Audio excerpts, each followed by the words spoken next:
Hello and welcome. You're logged into the 4th of 12 Berry Soil and Nutrient Management webinars, sponsored by the Northeast Sustainable Research and Extension Program, better known as Northeast SARE, and hosted by Cornell University Department of Horticulture and Cornell Cooperative Extension. My name is Kathy Heidenreich, and I'll be your host for this webinar. I just want to take care of a few housekeeping things before we begin. See the note in the notes box about webinar number 6. It was originally scheduled for 9/12, and because of a schedule conflict, it had to be moved to, not 9/12, I'm sorry, 12/9, had to be moved to 12/16, and we apologize for any inconvenience in the dates. I also want to point out to you that there's a new file that you can download in the files box, the SPEAR fact sheet. This is a list of agronomy fact sheets that the Cornell Nutrient Management Program has put together, and they have implications across a wider range of crops. And so Marvin Pritz, our speaker from last week, has selected several of those titles, and he thinks that they will help provide some background information for you. So feel free to download that list of fact sheets and the URLs to get to them. One of the other housekeeping things that I'd like to take care of is during our first webinar, we inadvertently omitted pretest question number 14. So what I'm going to do is open that now, and if you'll just select the answer that best fits your knowledge, we'll get that out of the way.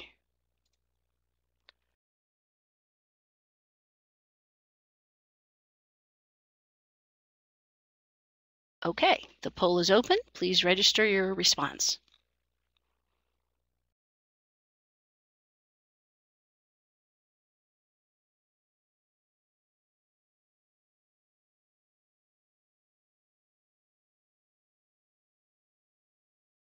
I'll move it over here where you can see it a little better. There.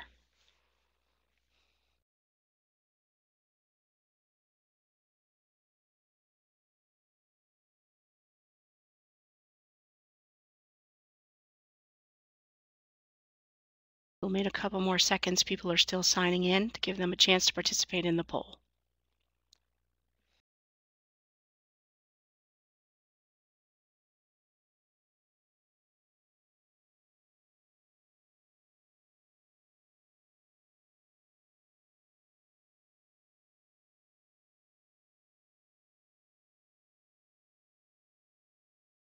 Okay, I will open it again at the end so that those who joined us later can have a chance to participate.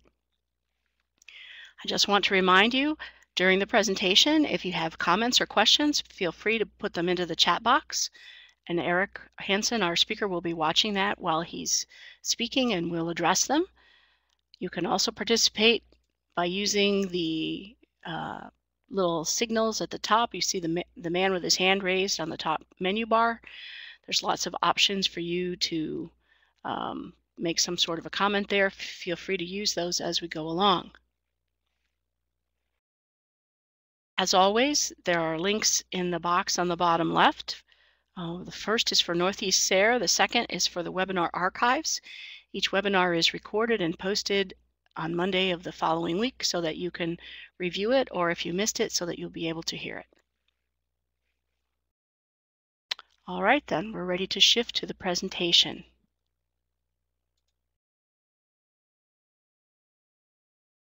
Our speaker today is Dr. Eric Hansen from Michigan State University.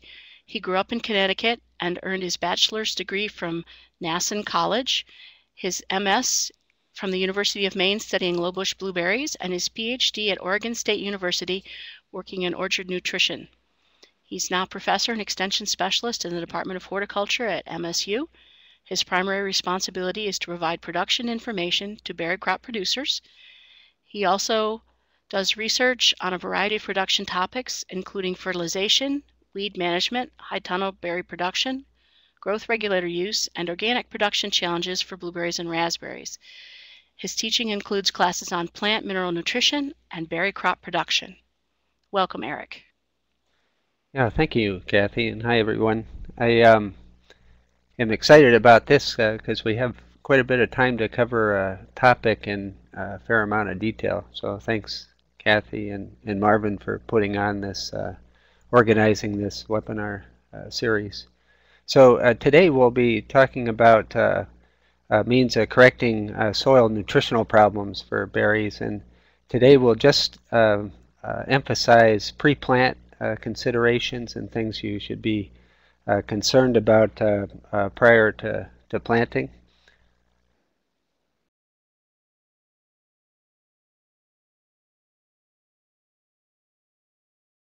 There are a number of things beyond nutrition that, of course, you'd be concerned about prior to planting any berry crop. And so if you look at a bare site, there are things that you ought to be thinking about that may relate to nutrition, or they may not relate to nutrition.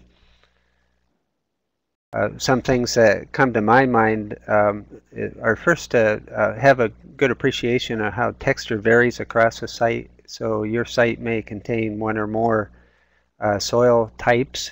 You should have an idea where those breaks in soil type occur, because that may influence how you manage nutrition in coming years.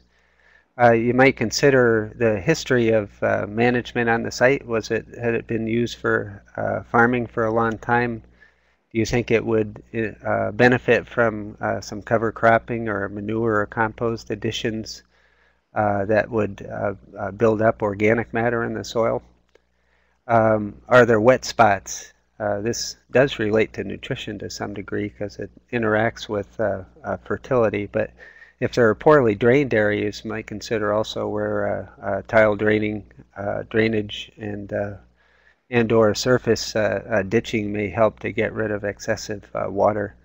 And then lastly, of course, have you done the adequate job of soil testing for pH and nutrient levels prior to establishing your plant? And I think that topic was covered in the previous webinar. So a lot of things to consider other than nutrition.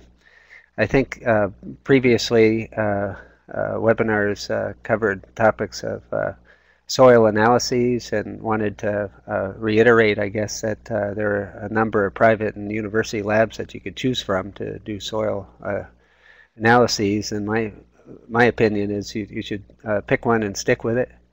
That the and then just use the interpretation recommendations from that lab, because of course different labs use different analytical and extraction methods for nutrients and pH and lime requirements. So make it simpler on yourself and stick with one lab. So the first consideration is prior to planting is, of course, pH, and we have two basic groups of berry crops here, and brambles and strawberries tend to like slightly acidic soil. Blueberries and cranberries are very acid loving, so they are way down on the pH scale. So the first order of business is getting the pH in the range where you would like it for these plants. So if the pH is too low, liming is in order, and this is lime is essentially calcium carbonate, and that dissolves slowly in soil solutions, and it releases calcium and carbonate anions, and that's how pH is reduced by liming materials. But there are a lot of different liming materials and a number of different considerations for choosing the best type. The reasons for liming are first to reduce possibility of toxic levels of aluminum or manganese. So as pH increases, the solubility of those two elements declines. So you reduce the availability of those to the plants and the potential for toxicity. Liming supplies calcium and depending on the source, magnesium. It increases the availability of phosphorus if you're outside of the range required by the crops. And it has some kind of interesting effects on microbial activity, and some of those are nitrogen fixation, so legumes tend to do better at a higher pH range in terms of their efficiency of nitrogen fixation. Nitrification is the oxidation of ammonium to produce nitrate.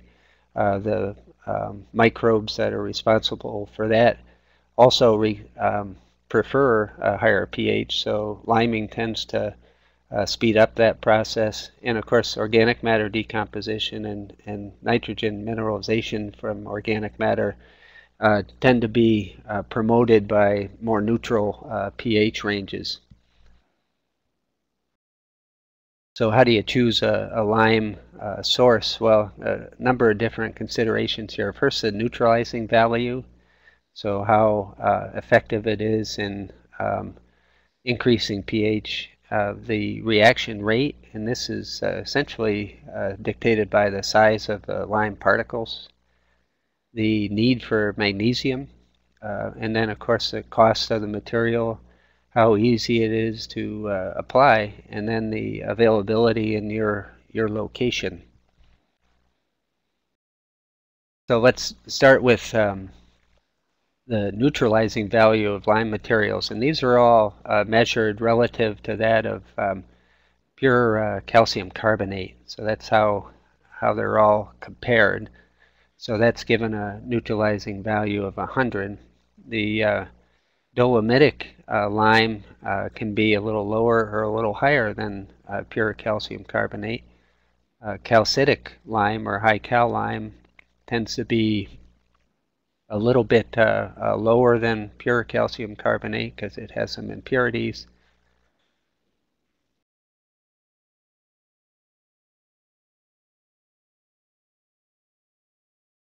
Hydrated lime is much higher in activity. Marl, excuse me a minute, I need to cough here.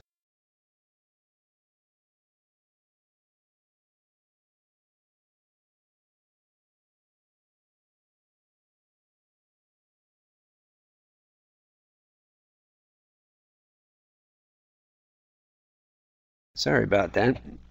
Getting over a cold. Marl is kind of a lime mud, and it's mined in different locations, and that varies a whole lot in liming neutralizing value. So that can be pretty close to limestone or much, much lower. And then I listed gypsum at the bottom just to indicate that that is not a liming material. So people think about calcium as being a liming material, and it's not the calcium, it's the carbonate. So calcium sulfate or gypsum has no effect on pH.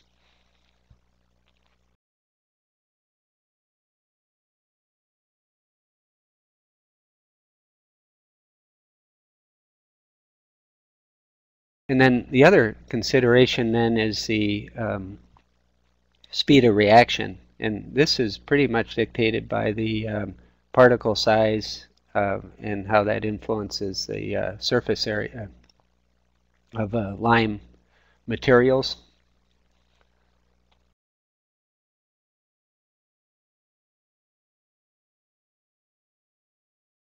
So this chart indicates a breakdown of the particles by size. So the smaller mesh size are the larger particles, so the mesh size is holes per inch.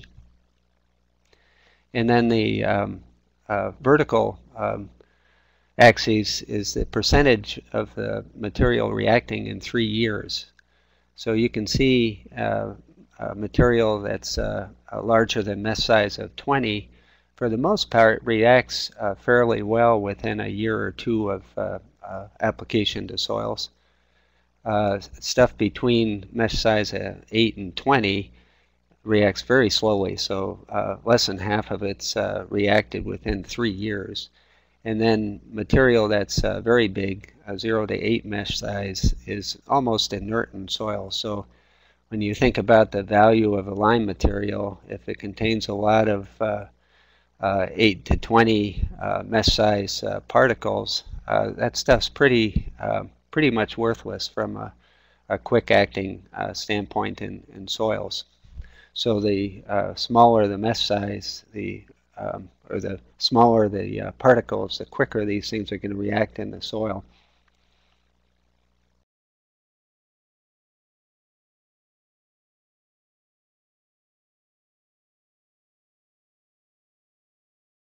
Another type of lime that's used in fruit production in various areas is pelletized, or sometimes called pell lime.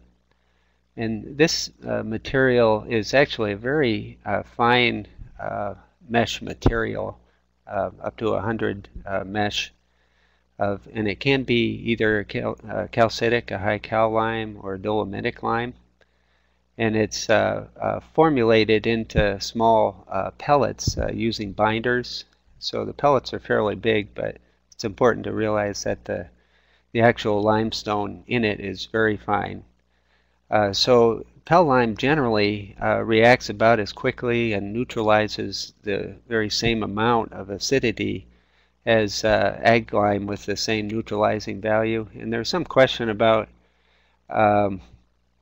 you can imagine that you're putting this large pellet of almost powdered limestone in the soil, and it does create kind of a high pH zone around that immediate area of the pellet, and as a result, the remainder of the pellet may inhibit the solubility of the remainder of the pellet. So there's some question about whether the fact that it comes in a pellet or not affects how quickly it reacts.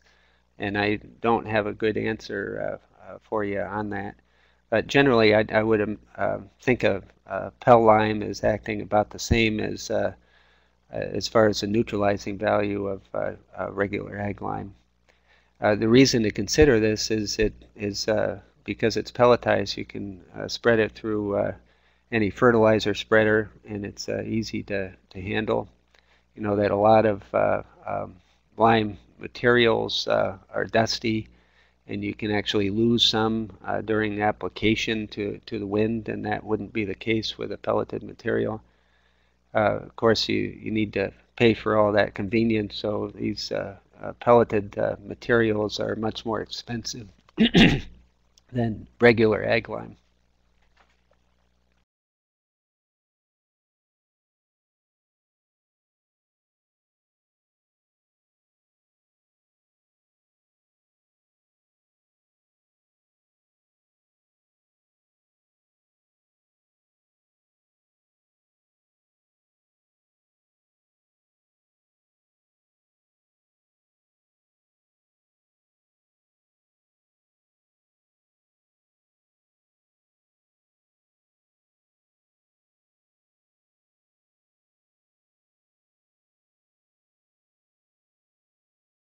Couldn't get this to speed along here. Now it speeds along too quickly. So occasionally we're interested in lowering soil pH. For raspberries and strawberries, this is uncommon, but it's certainly a common desire for blueberry sites. And the reason for that is that pH can be higher than desired range for blueberries.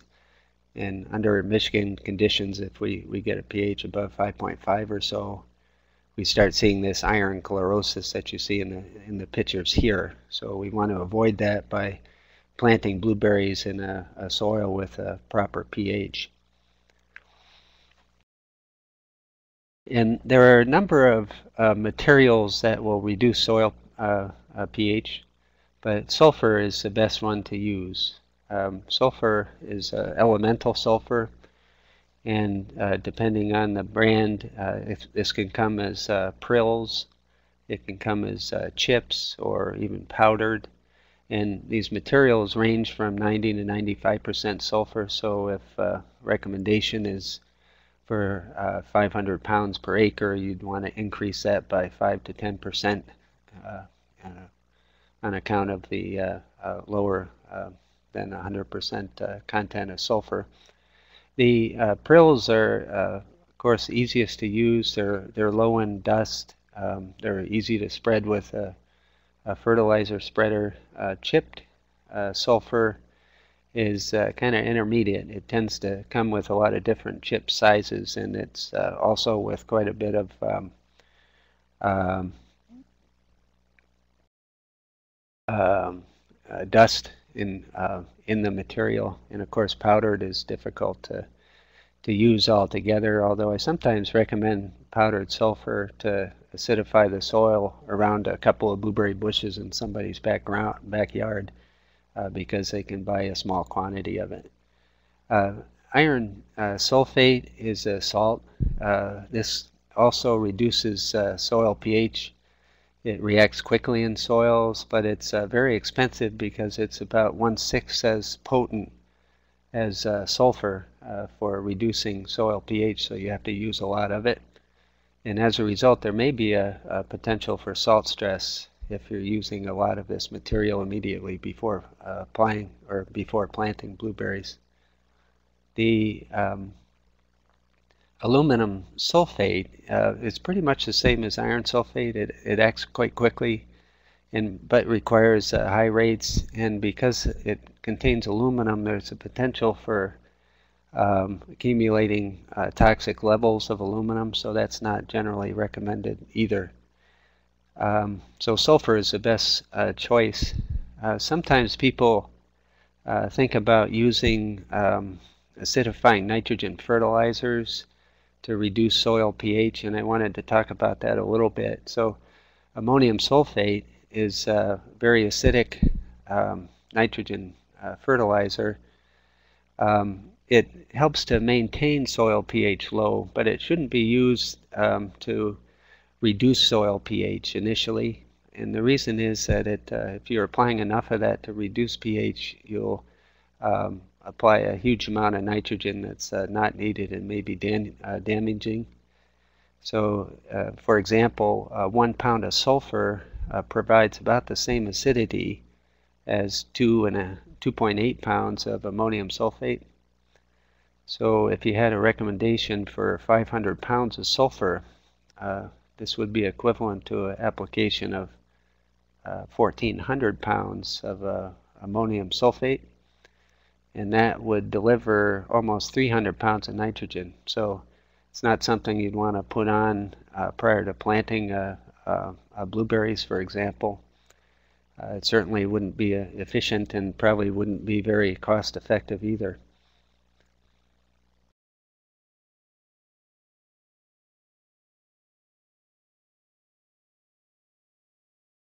There was a question from Jeff about how important is sulfur to this group of plants, and generally I haven't seen or heard of any instances where sulfur is actually deficient in this group of plants. So sulfur, of course, is an essential element, but most soils contain adequate levels for these crops. So it's not to say that it can't happen, but I'd say it's uncommon. And then a comment from Charlie. It's very important for blueberries and cranberries, and you know that is true. But again, if pH is acidic enough for those crops, then there's automatically abundant levels of sulfate in the soil. So I don't think of any instances where you'd have to apply sulfur strictly as a fertilizer. I think most of those soils contain adequate sulfur levels.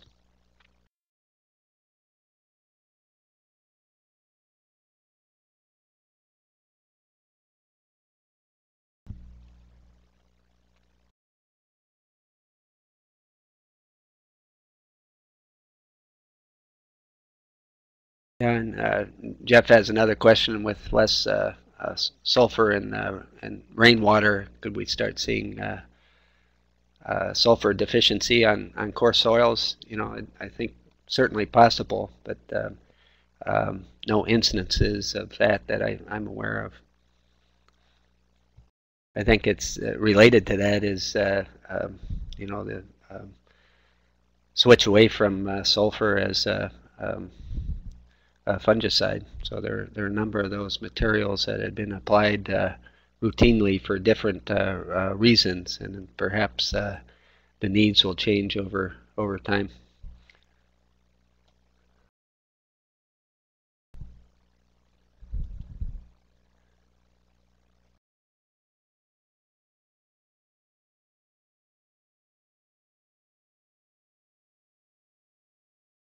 And a little bit about sulfur.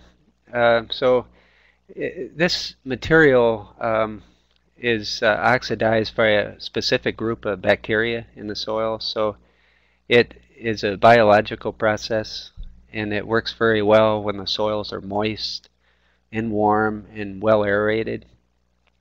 So the bacteria oxidize the sulfur to produce sulfuric acid. But it's a biological process, so keep in mind that nothing much happens during the off-season when the soils are too cold for those bacteria to work. And we normally think of sulfur as requiring the better part of a whole growing season to fully react in the soil. It may take a little longer than that, or it may take a little less than that, depending on how much is applied, and perhaps the microbial community in the soil. The important thing is to try to incorporate it for good distribution in the root zone for quick reaction. So if you were establishing a site for blueberries, for example, and you needed to apply sulfur to reduce pH, you have a choice of broadcasting that material or perhaps banding it along the rows where the blueberry bushes will go. And in most cases, I think it's best to broadcast over the whole site. I know in some cases where, particularly on a heavier soil that's highly buffered, that it may be best to, or most economical, to band it where the bushes will go, because you only need to apply perhaps half as much as you would broadcasted.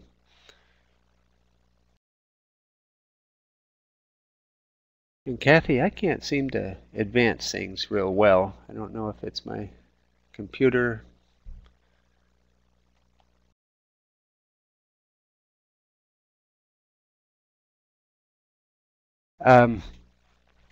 Sulfur requirements. So this is the amount of sulfur required to reduce pH to a level of 4, starting with initial pH of 5 or 5.5, 6 or 6.5. And the important point I wanted to make here is how instrumental the soil type is to the amount of sulfur that's required to drop pH. So you can see that for a given drop in pH, it will take 2 or 3 times as much to drop pH on a loam soil opposed to a sand, and then 4 or 5 times as much to drop it on a clay opposed to a sand. So that's why people say that it may not be economical to produce blueberries on a soil with a very high initial pH if that soil is also highly buffered, a heavier soil. So you take a great deal of sulfur. Generally, as a caution, we'd say if you're applying more than 500 pounds of sulfur, you probably should consider splitting that application into 2. I wanted to mention also that sulfur can produce hydrogen sulfide in soils that are poorly drained. So if there are waterlogged areas in the field, hydrogen sulfide can be produced, and that's toxic to plant roots. So that can cause damage. So in a situation like this, you can imagine that if a grower put his sulfur down prior to planting these young blueberries, and he has these flooded or poorly drained areas, that you could have toxic levels of hydrogen sulfide develop in those areas, but it's primarily because of the anaerobic conditions in the root zone.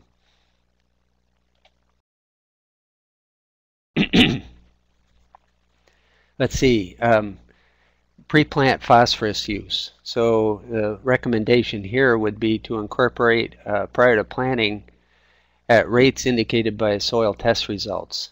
So you can choose materials based on the cost per unit of P2O5 and the availability of phosphorus from those materials. So the standard materials,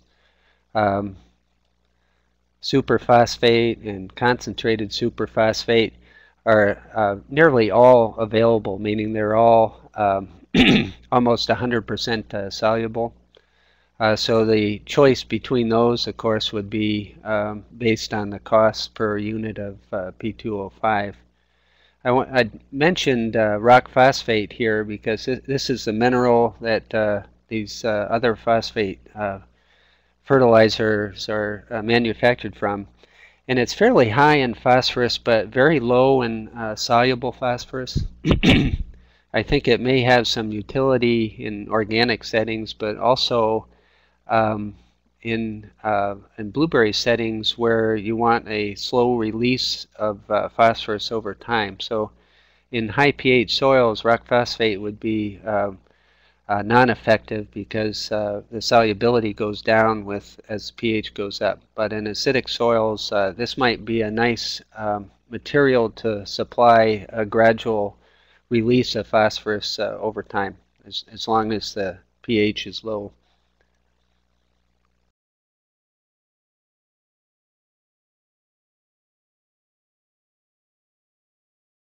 Jeff is asking split sulfur applications that you plow down half and disc in half.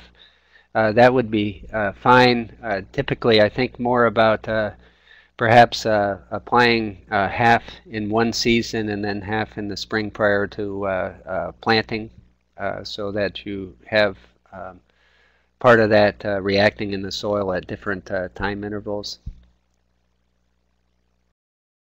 And problems with applying monoammonium or diammonium phosphate. And so pre-plant, those materials don't make much sense as phosphorus sources, because you really don't want to be putting a whole lot of nitrogen in to the ground prior to planting typically.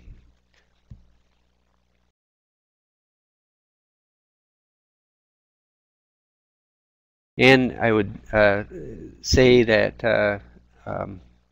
they're very, very expensive sources of phosphorus. So if you need the nitrogen in those materials, then it is an economic source of the two nutrients. But if all you're looking for is phosphorus, then it's an expensive source of phosphorus.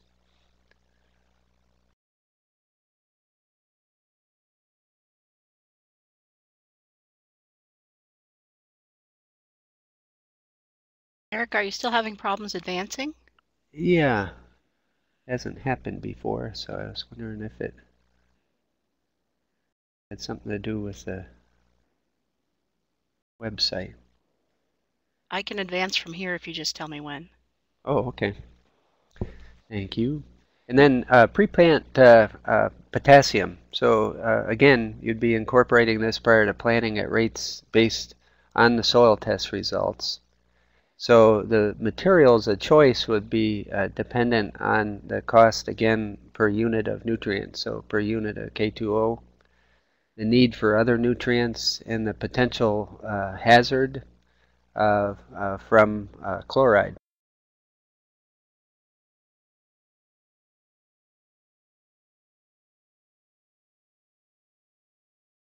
So the typical materials are potassium chloride or muriate of potash and potassium sulfate. and these fairly high in K2O percentage. Potassium chloride is the least expensive of these based on a per unit of K2O basis.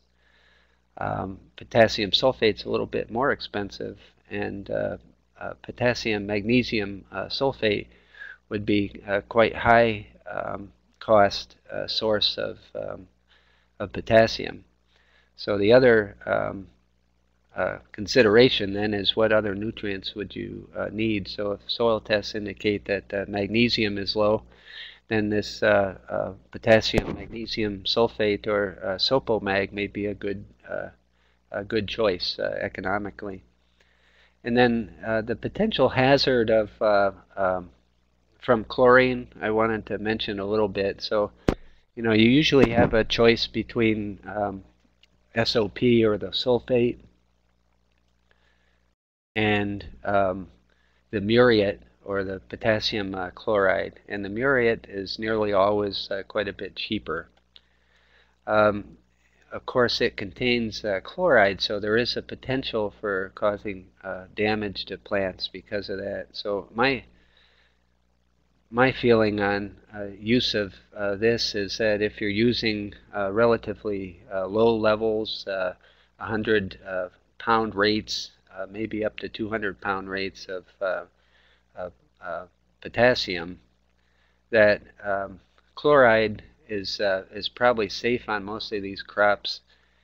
I think if you are on a sandy soil and are concerned about this, that and you still want to go with a cheaper chloride source, that application in the fall would be a great idea. So if you apply chloride in the fall, most of that anion is going to leach out of the root zone by the end of the winter, so that reduces the potential risk. So again, if you're using lower rates of potash, I think in most cases the muriate is safe, and if you have some concern about safety, then you might consider applying that in the fall so that you give time for the chloride to leach out of the root zone.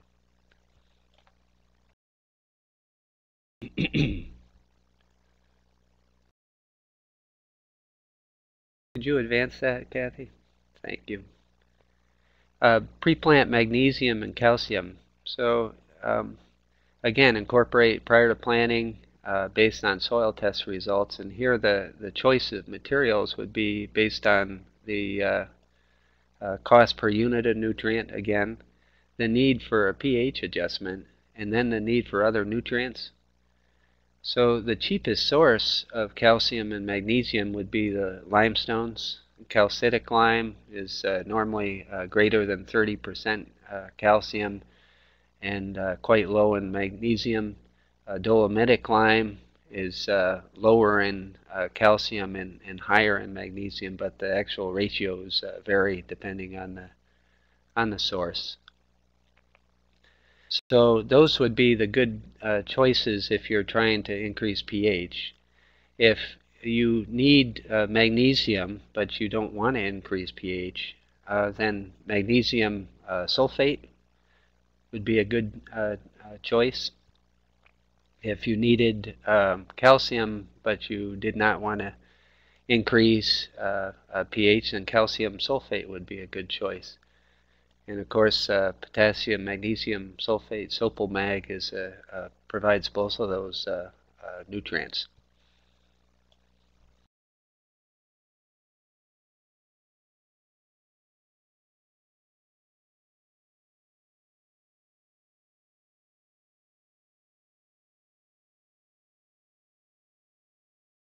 I wanted to talk a little bit about interesting case of gypsum, and this came out of work that Marvin Pritz did a number of years ago in New York. And the whole story, my thinking, is not in on this, but it's an interesting situation in that gypsum it supplies calcium but doesn't alter pH is known to be real beneficial in soils that are either saline, meaning high in salts, or sodic, meaning high in sodium. So in those cases, gypsum tends to improve the adhesion of clay mycels to one another, to flocculation, and that improves water infiltration and drainage in those soils. In reality, though, that we don't normally run into high salt or certainly high sodium soils in the eastern U.S. Because it's a humid environment with plenty of precipitation most of the time. But the other interesting thing about this that came out of Marvin's work is gypsum reduced raspberry root rot, which is caused by Phytophthora species in New York. And a little bit later, there was some additional work in Washington State that also showed a benefit of gypsum applications where Phytophthora was a problem. So these observations aren't entirely confined to raspberries. So gypsum has reduced Phytophthora diseases of avocado and soybean, and I didn't put a reference in there, but also on ginseng. So these are different fungal species, and the gypsum seems to benefit the plants in each regard.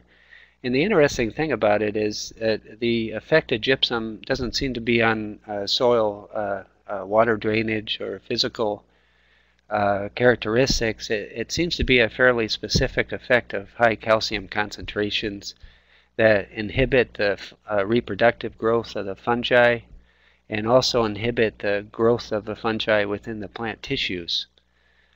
So Marvin's recommendation, and I'd agree with this, is that to incorporate 3 to 6 tons of gypsum prior to planting raspberries on sites where there was a history of Phytophthora root rot.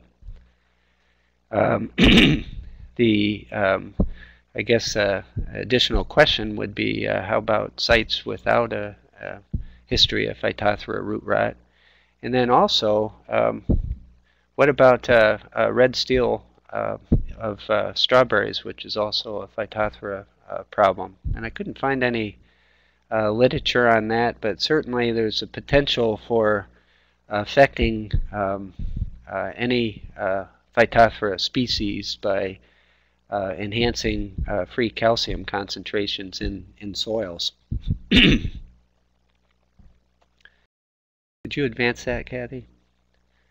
So the other question related to that would be, would you get that response irregardless of how much calcium is naturally in the soil? So in Michigan, we think about a balance of potassium, magnesium, and calcium in soils, and that's expressed as the percentage of the total bases that are on the exchange complex. And I think you went through this in a previous webinar to some degree. But I guess the question this raises is if you're working in a soil that's already abundantly supplied with calcium, is more calcium in the form of gypsum going to provide some benefit as far as Phytophthora control? And I don't think that's known at this point. But certainly an interesting effect of a specific ion, calcium, on fungal growth and disease suppression. Could you advance that again, Kathy? Thanks. Salt stress. So I wanted to go into this in a little bit more detail when we talk about nutrient additions to established plants. But a little bit of background here. So high soil salt levels tend to be problems in arid regions.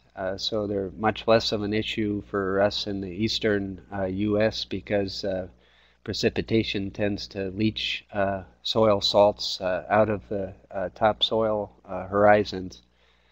But of course, growers can create these problems. They can create them by applying excessive fertilizers or inappropriate types of fertilizers at the wrong time, or by using a high salt irrigation water source. So the importance of this is that these berry crops we're concerned about are among the least tolerant of elevated salt levels. So it's certainly something to be concerned about, and these are just some rankings of different fruit crops and their tolerance to soil electrical conductivity, which is the way that soil salt levels are measured. And you can see that a number of the tree fruit crops are quite a bit more tolerant than our blackberries or raspberries or strawberries. Blueberries weren't listed here, but my thought is that they would be right down there with raspberries or strawberries, and perhaps even a little bit more sensitive to total salts. So it's certainly something we should be concerned about. And the effect of fertilizers on salt content of the soil has been pretty well documented. So it's expressed as a salt index, and here are some of the standard nitrogen sources, fertilizer sources, and then also the salt index for those. And we'll talk a little bit more about this in the webinar after the holidays. But the point I wanted to make is quite often there are published values for salt indices for different types of fertilizers, but these are essentially per unit of fertilizer, not per unit of nutrient. So although ammonium nitrate has a salt index of 105, very high, it contains a higher concentration of nitrogen than some other nutrient sources. So if you extrapolate that salt index on a per unit of fertilizer basis per pound of nitrogen, what you find is that the potential for salt injury might be less using that than it would be if you're using calcium nitrate. And the assumption being that if you desired to apply a certain amount of nitrogen, that you would contribute less salt for that amount of nitrogen using the ammonium nitrate than you would with calcium nitrate, even though they often are, calcium nitrate is often touted as being a more safe fertilizer from a salt standpoint. So I hope that's clear.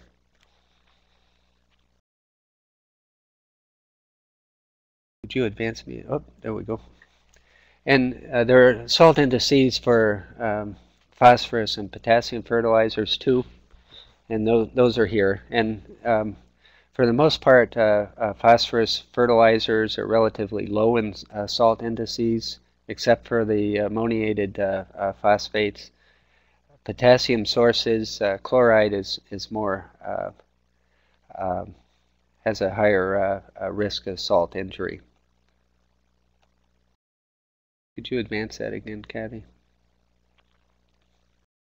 And so a little bit about organic nitrogen sources, a lot of different materials here, and I wanted to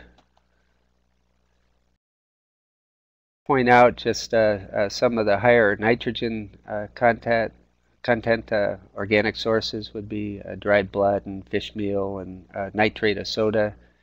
Make sure you check with certifiers to see which types of these are allowable.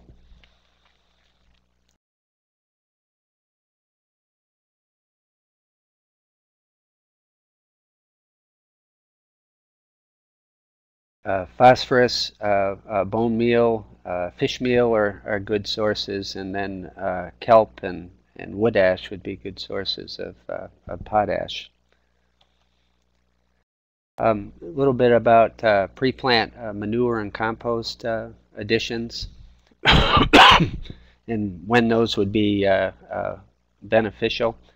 And I think this has a lot of significance now with increasing prices of conventional fertilizers. So, these are national prices per pound of nitrogen. They're probably different for with dealers in your area, but on a national average, prices for these nitrogen fertilizers has doubled in the last decade.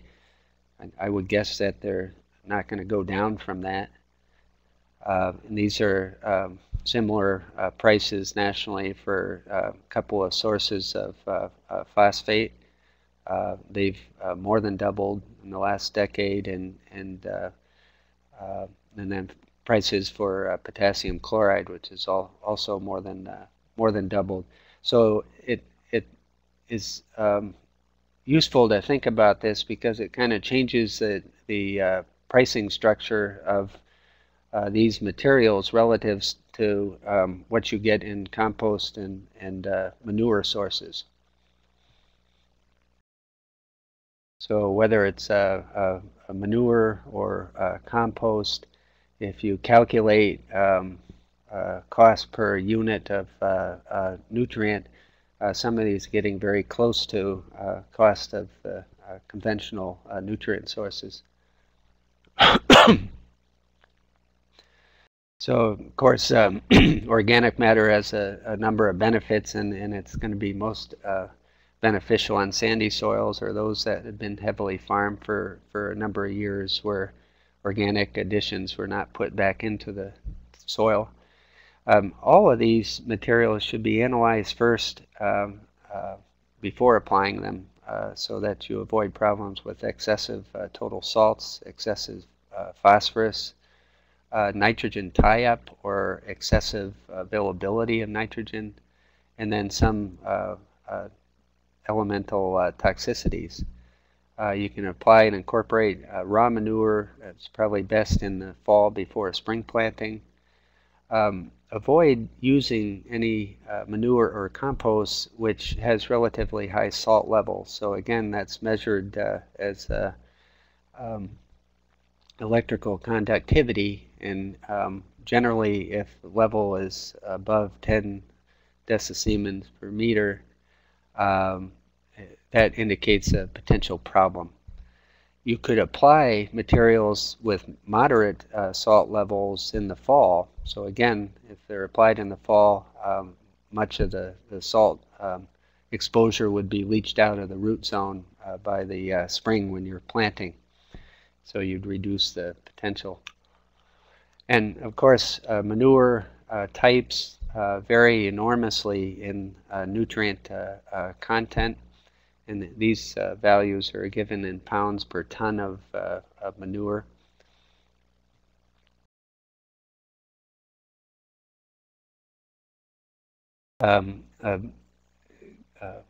Issue that limits manure use in most states is the phosphorus content. So in Michigan, our manure GAMPs are generally accepted. Ag management practices indicate that first you should know soil and manure P levels, and then if soil tests indicate that there's a P, that P is needed, then apply enough manure to supply 100 to 200 pounds of P2O5 to the acre. So of course you need to know the content of the material to know how much to apply. And then if the in this case it's a Bray P1 extraction, soil tests indicates levels were 75 to 150 parts per million. Then under our setting, we'd say that you can only apply enough manure to replace crop removal, which is pretty minimal with these berry crops. And then, of course, if soil test is above 150, then do not apply any manure.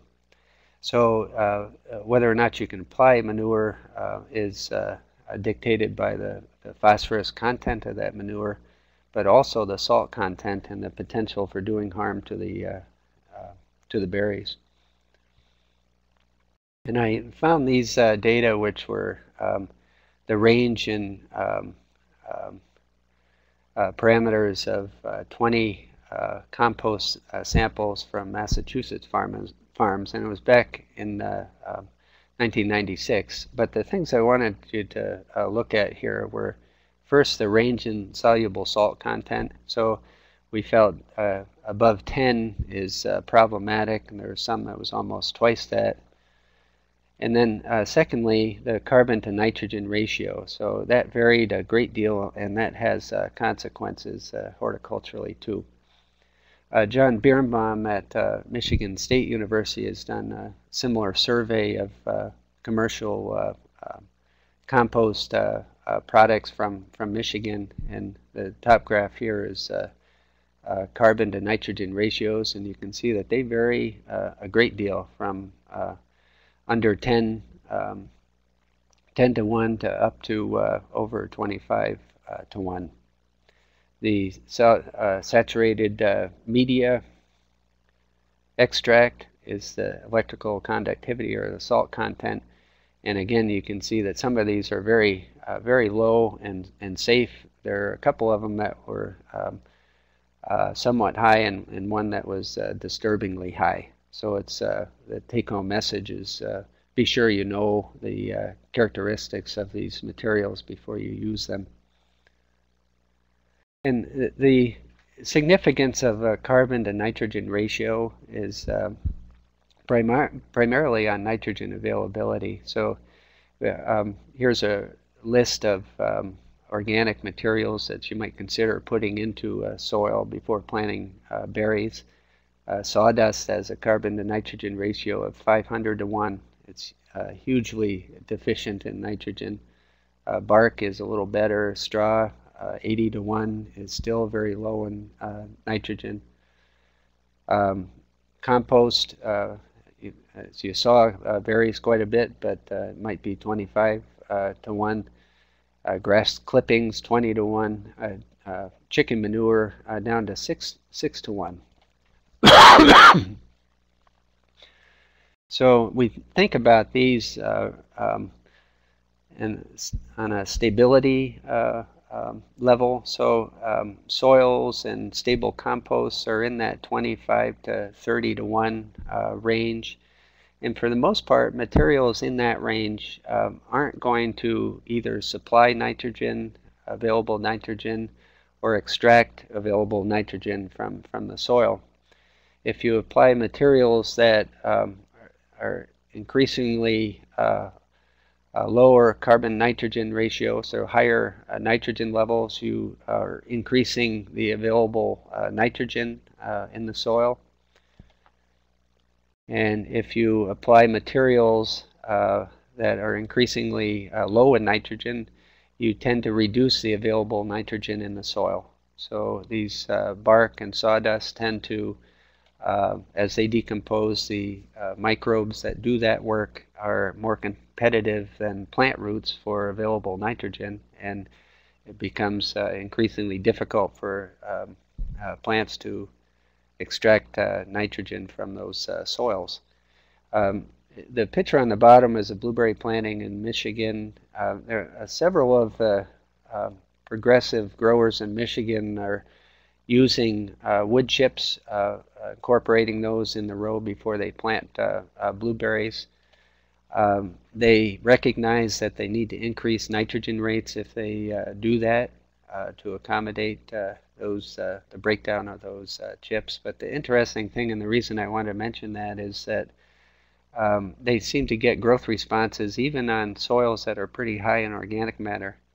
So I think it's probably related to the fact that this is large particulate matter that they're adding to a soil, and often soils that are high in total organic matter, but it may be small particles of organic matter where the aeration that these chips provide seems to really benefit the blueberries.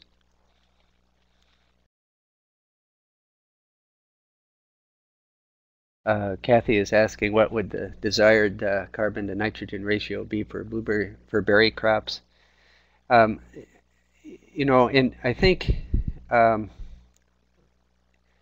What I would consider is that you need, once the plants are in the ground, you would end up with a carbon nitrogen ratio of 20 to 25, I would guess, so that you have modest availability of nitrogen uh, during the course of the growing season. I think that if you're applying these high carbon materials, you just need to be aware of the fact that you'll need to increase nitrogen supplies accordingly. So I'm not sure there's an ideal or a desired carbon nitrogen ratio. And then wanted to talk just for a minute about learning from one of my mistakes, many mistakes, is a couple of years ago we established organic raspberry trial under high tunnels. And we're concerned that you put these raspberries in the ground in May, and they're fall fruiters, so they're going to have a nitrogen demand for the next 5 months. So how do you supply nitrogen to those plants when rain is excluded? It's an organic trial, so there are fewer soluble materials that you can inject through the irrigation system. How do you put something in place in May prior to planting that's going to sustain the plants through the growing season? So we ended up incorporating up to 10 tons of fortified dairy compost in the rows before we planted. So it was fortified with feather meal, so it was somewhat higher in nitrogen content. And this was about June or July after May planting. And that's salt stress on the plants due to the incorporated compost. So we did everything that you're not supposed to do, and we analyzed the compost after we put it down, and we found that it ended up being very, very high, concerningly high in electrical conductivity or total salts, and then carbon to nitrogen ratio of almost 8 to 1, so very, very high in nitrogen, very high in salts, and we had a lot of difficulty with plant death and poor growth because of that.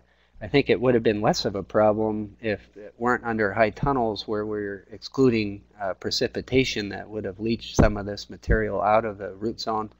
But in any case, that was our lesson. So in summary, I think important points are to understand how the soil texture and the pH, nutrient content, and drainage varies across the site before you consider getting ready to plant.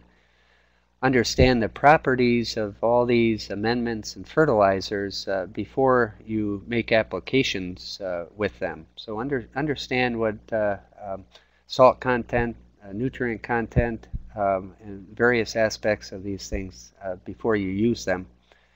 Make sure that you adjust pH well before you're planting. So even if you're using a very fine lime, consider that it's going to take a year for that lime to react significantly in the soil, even if it's incorporated. And that goes as well for sulfur additions, where it's going to take some time. And of course, build soil phosphorus, potassium, calcium, magnesium levels based on the recommendations soil tests, not based on what your neighbor has been doing for years that seems to work. It needs to be more scientific than that. So with that, that's about all I wanted to cover. We probably have some time for questions if anybody wants to type something in that I forgot to cover or didn't cover very clearly. I'd be glad to try to address those questions. Thank you, Eric, for an excellent presentation. While we're waiting for people to pose any questions, I'm going to shift to the exit screen. I want to mention that our speaker for the next webinar, which is December 2nd, is Dr. Marvin Pritz. He's going to be talking about foliar testing and sampling and visual assessment of nutrient status. And I want you to please note that webinar number 6, which was originally scheduled for 12/9, had to be moved to 12/16. We apologize for any inconvenience with that and the short notice, but the webinar will be recorded, so if you're not able to join us on 12/16, you'll be able to listen to the recorded version. If you haven't completed the demographics questionnaire or the educator pretest, please download those and email the completed forms to me. And while Eric is answering any questions, I'm going to open that poll again. If you didn't vote the first time, please vote again. And remember the SPEAR fact sheets. You can download those. Those are agronomy fact sheets, which have some very good basic information that would be applicable also to berry crops that Marvin provided for us from last week. So here's the poll, question 14 that we missed from the educator pretest, the first webinar, and I'll have that here. Does anyone have any questions for Eric while we're waiting? There's a question from Glenn. Why not ban sulfur or other nutrients instead of broadcast to reduce the amount needed? Yeah, so with sulfur, the issue there is if you banned in a 4 or 5 foot wide band, soils tend to gravitate back to their initial or native soil pH. So you would have to watch more carefully how soil pH changes over time, and it's likely that you'll have to apply more sulfur more quickly underneath the bushes or within that band again. So like I say, it probably reduces some work in monitoring if you can broadcast, but if you're working on a heavier soil where the rate of sulfur required is cost prohibitive, then you may want to consider banding under the row. And then secondly, does soil nutrition between rows eventually impact plant supply through root extension or soil diffusion? I'm not sure I get that entirely, but from my experience, digging up raspberries and blueberries in particular, there are very few roots that extend far beyond the canopy of the bush. So I think you certainly could supply some nutrition in row middles, but for the most part, most of the feeder roots of those plants tend to be confined underneath the canopy.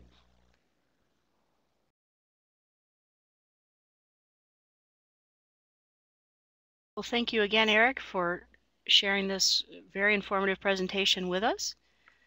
We'll be looking forward to your next one. Dan Welch will be the webinar host for the next 2 webinars, and we'll be looking at managing nutrients in established plantings. If there aren't any further questions, we'll close the webinar for today. Thank you for joining us.